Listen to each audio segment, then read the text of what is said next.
Hey guys, welcome back to my channel. So I recently got in touch with Temu and they sent me all of this stuff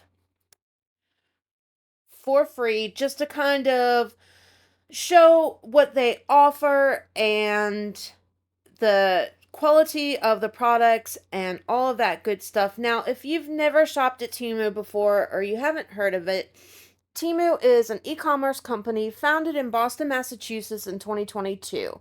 They offer free shipping on purchases over $10. They offer price adjustments on your items for up to 30 days once you purchase it. They offer pretty much no hassle refunds. The shipping usually, for me anyway, I usually get it within 2 weeks, and they give you an estimated shipping time frame.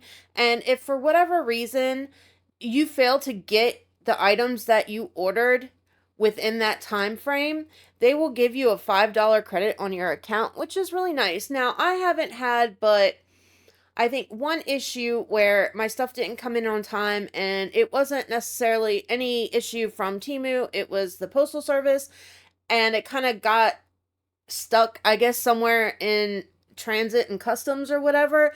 And I contacted Temu and they immediately refunded my money. And I asked them, well, what happens if, I get the merchandise later on or whatever? They're like, it's yours. It's whatever. So I got my money back. I got the $5 credit. I was able to reorder all of those items. And then it was like a couple of days later, I ended up getting the package anyway. But I've been ordering from Temu for a little over a year now, and aside from that one issue with the mail service, I haven't had any issues with it whatsoever.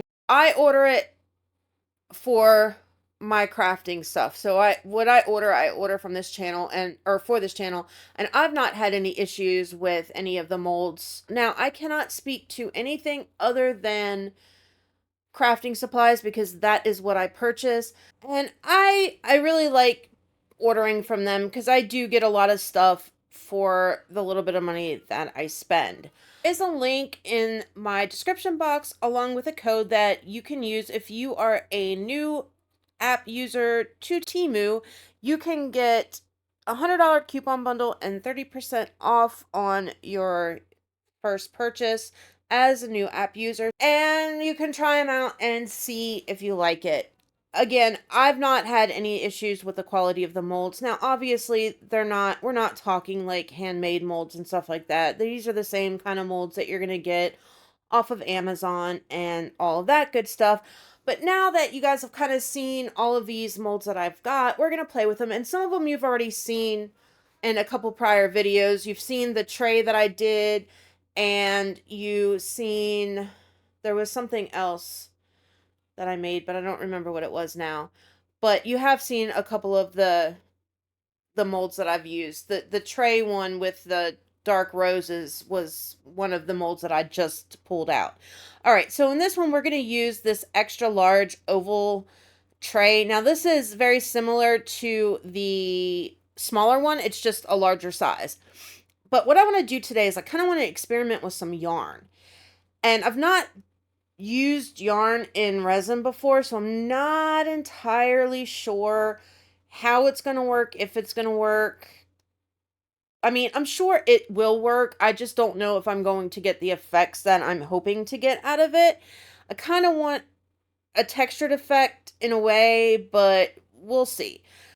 So I mixed up some of my Estoya resin, and I just poured a little bit around the edge of this tray mold, and I'm going in with my silicone tool right now and just trying to release any bubbles that may be trapped, in those 90-degree corners or edges that you get. And I am taking my time. I did spray it with a little bit of alcohol just to try and help it out a little bit. And now after I hit it with my heat gun, it's time to get messy. Like, really, really, really messy.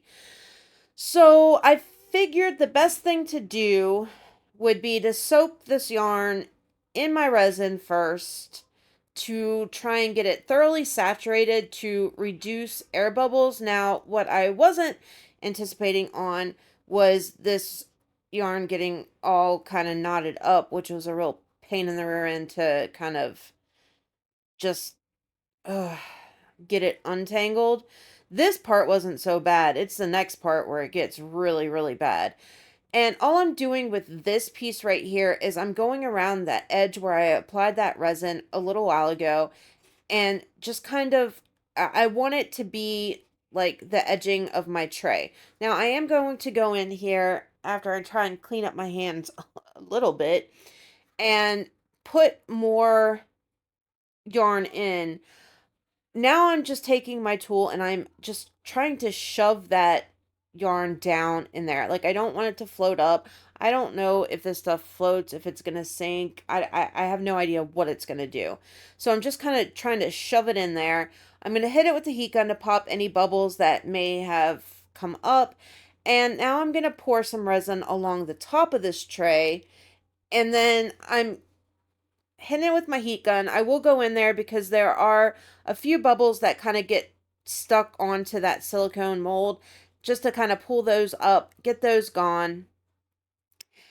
And this is where, like, I had an idea. I thought, all right, well, maybe if I put the yarn directly into the tray, I won't have such a mess, and we can kind of work that way. And then I mixed it around, and then I shoved it in anyway, and it was just this huge thing. Like, it can potentially have a cool effect, and you could do some stuff with it, but just know that if you're going to try this, you're going to get messy. Like, real messy.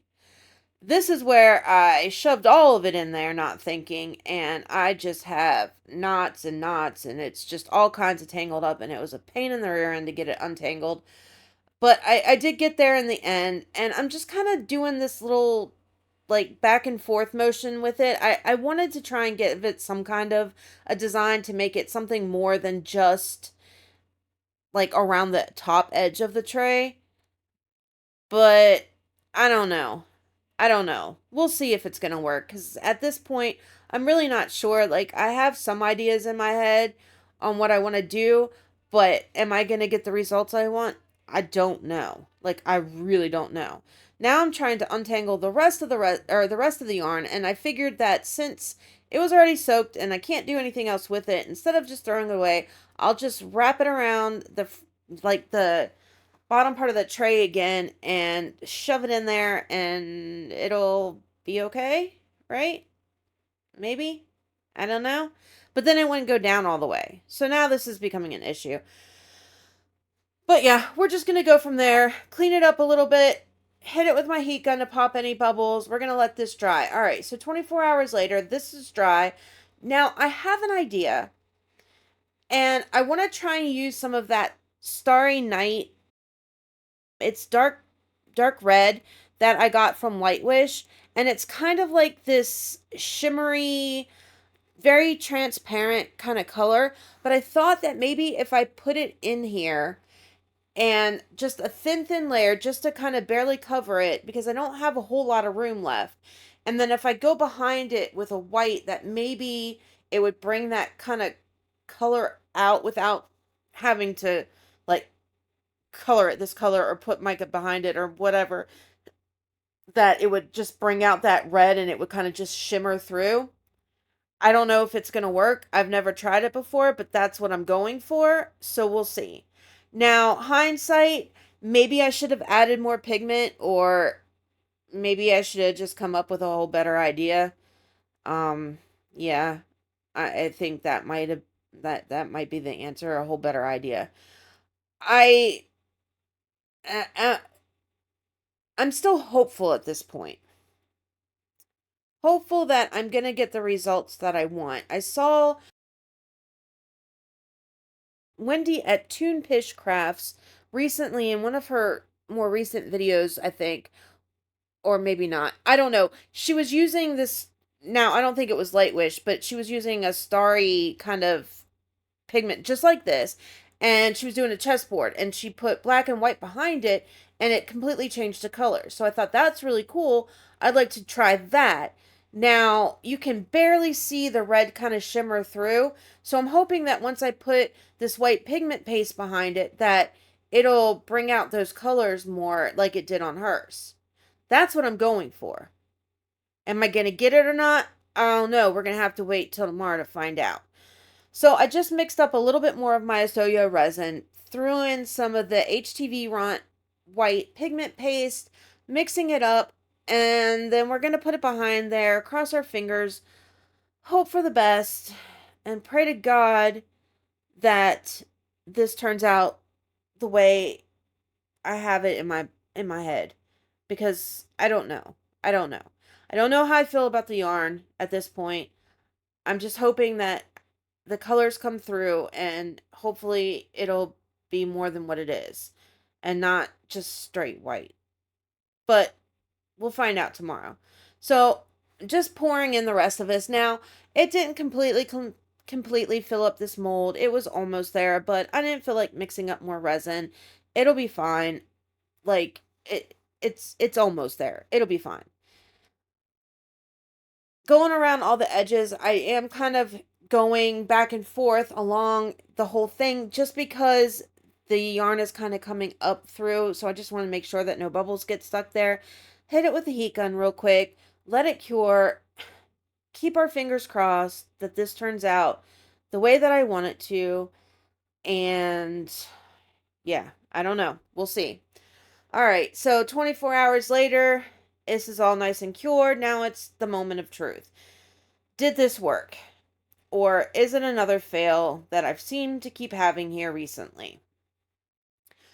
All right, so I've got a little bit of trimming to do on the sides, and that's just where the resin, I've got the sharp corners because I didn't fill it up the whole way. So I'm going to clean those off real quick with my deburring tool. And, you know, by real quick, I mean I struggled because I always struggle with this stupid thing. But I didn't feel like sanding, so we're just going to go with it. And it'll be what it is. So as soon as I'm done cleaning, then we're gonna see. We're gonna see if this worked out or if I just completely botched it. And you know, yeah, I don't know. I don't know. All right, guys, are you ready? Are you ready to see if it turned out? Here we go. And it did not. I am completely heartbroken. Like, this is not at all what I wanted. You can barely see that Starry Night pigment come through. Like, I don't know. I hate it. I hate it. So I got the brilliant idea that I needed something else. Like, I'm not happy with the way that this looks at all. So maybe I can do something more to make it look somewhat better. So I decided that ribbon was the way to go. Why? I don't know. But that's what I chose. So I thought that maybe if I cut like little slats of ribbon, kind of had them going on an angle, that it would make it look not quite so ugly. And that's what I'm doing. But then there's the issue of I'm going to have all the edges. So I'm going to have to figure out something to do about that to kind of disguise them a little bit. And then also on some of it, and this is another reason why I felt the need to put something over top of it, where I had cut the one piece on the top part of the yarn. You could see, like, I thought I hid it better when I was putting it together, but you could see that it's two edges. So I just feel like I need something to try and take away from that. I don't know. I really don't know. Like, I had all these great ideas in my head before I saw it, and then once I saw it, they all just flew away like little birds that got scared, and now we're left with this. So I thought that the easiest way to kind of go about getting this ribbon to kind of stick where I wanted it to was to use a little bit of my gloss varnish, since it kind of acts like a glue, and it'll, if I put a little bit over top of it and kind of smooth it down, it'll stick to it enough that I don't have to worry about when I do a top coat of resin, it kind of like floating all over the place and moving. So that's what we're going to do. As soon as I kind of get all my pieces cut and kind of angled how I want them, then I'm just going to take a little bit, put it in one of my little silicone pots, and just take one of my silicone tools and kind of just brush over it, kind of get it stuck in the position that I want it in, and let it dry. Now, I'm not happy with this at all. Like I'm not. I tried something, it didn't work at all. I tried to fix it, and I think I might have made it worse, which I honestly didn't think was possible because it's pretty bad, guys. Like it's pretty horrific. I'm kind of almost embarrassed to show this. This may be worse than the UV resin flowers that I did that didn't work out. The phases of the moon one not too long ago. But I don't know. As far as the mold goes, I love the tray mold. Like it's bigger than those smaller ones that everybody uses, which is nice because I feel like they're just a little bit too small, and it's also deeper, which is also really nice because I don't feel like those other little trinket tray ones are quite deep enough. Like I just don't feel like the sides come up high enough. This one does, which gives you that space that if you were going to do tattoos or anything that needs like a top coat, you have the room to do a thin top coat on it, and it still be deeper than what the little ones are. All right, so now I have the brilliant idea of taking a little bit of my Let's Resin intense chameleon powders, the dark cherry one, and going along the edges where the seams, if you will, of the ribbon are, to kind of like you can barely see the shimmer of the red that I put down before. But I thought that this would be the best color to kind of do that with because that was the color of the background that I chose to begin with.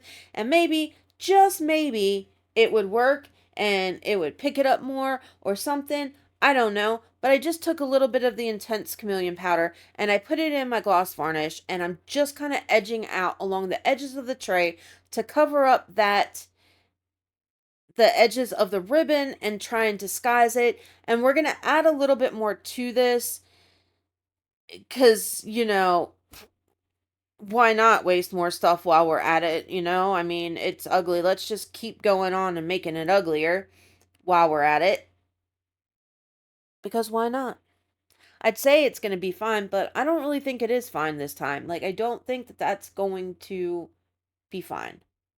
I don't know. You guys can let me know what you think, but I don't like it at all. And yeah, no. It's just gross. So gross. So I'm just going to finish edging this out real quick, and then we got to figure out something to actually place over top of where the ribbon's edges are. So in my brain, abalone shells were the way to go. Why? I don't know. But that's what I thought. So that's what we're going to do. So I'm just kind of picking out bigger ones, like for the big long pieces of ribbon, and then going down into the smaller ones around the edges. And I'm just putting one on each end of where the ribbon is. But then I look at it and I'm like, well, we got to do something for in between. So I thought, all right, well, we've got the red and blue thing going on. So let's just do some of the glass glitter and kind of put it in between. And maybe it'll be okay. I don't know. So after I just kind of spooned it on, then I'm just taking my silicone tool, and this is all while my gloss varnish is still wet. And again, this is just kind of to like glue it into place so it doesn't move around when I pour the top coat on. And I'm just making sure that every little bit has roughly the same amount of the glass glitter in between each of the abalone shells. And then we're just going to let this dry for a little bit, and then pour some more resin on it because, we're all about wasting stuff right now. And do the top coat, cover this up, and then see what happens. Not that it's going to make it any better looking, because it's not. Oh, and then I decided that, hey, let's add some of my pearl white Rolio to it too and give it some more sparkle and shine because that'll help it. So I just mixed up a little bit in with this little bit of resin that I mixed up just to, I don't even know anymore. But we're going to pour it on here and hopefully it covers the height of the abalone shells because I don't want to mix up any more resin for this.